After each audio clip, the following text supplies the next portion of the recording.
ওম সাইরাম। শ্রী সাই বাবার আশীর্বাদে আশা করি সকলেই খুব ভালো আছেন। আজকে আপনাদের শোনাচ্ছি সাই বাবার আম্রলীলা। কটি আমের সাহায্যে বাবা কিভাবে নিজের ভক্তের ইচ্ছে পূরণ করেন, নিঃসন্তান দম্পতিকে সন্তান প্রদান করেন। আসুন শুরু করি।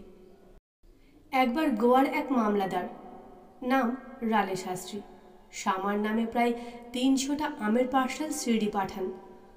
পার্সেল খোলাতে প্রায় সব আমই ভালো বেরোয়। ভক্তদের সেগুলি বিতরণ করার দায়িত্ব শামাকেই দেওয়া হয়।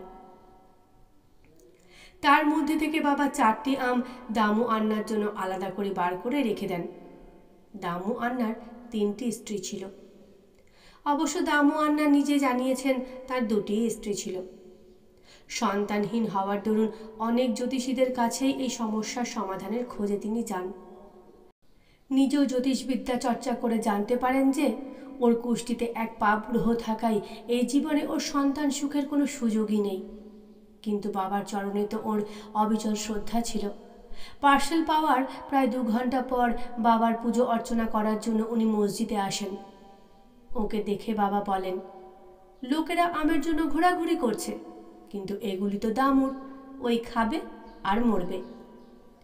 এই শব্দগুলি শুনে দামু আন্নার হৃদয়ের ওপর যেন বজ্রপাত হয়। কিন্তু মহালসাপতি, যিনি বাবার পরম একনিষ্ঠ ভক্ত, দামু আন্নাকে বোঝান যে এখানে মৃত্যুর অর্থ হলো অহংকারের বিনাশ এবং বাবার শ্রীচরণে হলে এইটি হবে পরম আশীর্বাদ। তখন উনি আম কটি খেতে রাজি হন।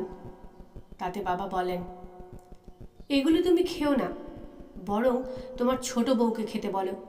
এই আমের প্রভাবে উনি 4টি পুত্র ও 4টি কন্যা জন্ম দেবেন। এই আজ্ঞা শিরোধার্য করে দামু ওই আমগুলি নিয়ে গিয়ে নিজের ছোট বউকে দেন।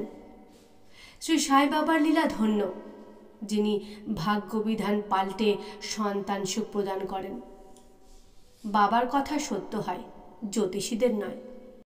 মহান আশ্চর্যের কথা এই যে সমাধিস্থ হওয়ার পরও তার প্রভাব আগের মতনই আছে। বাবা বলেছিলেন, আমি চলে গেলেও আমার অস্থিগুলি তোমাদের আশা ও বিশ্বাস যোগাবে। শুধু আমিই নয়, আমার সমাধিও কথাবার্তা বলবে, চলবে ফিরবে এবং যারা অনন্যভাবে আমার শরণাগত হবে তাদের মনের আশা পূরণ করবে। আমি তোমাদের ছেড়ে দূরে চলে যাব ভেবে নিরাশ হয়েও না।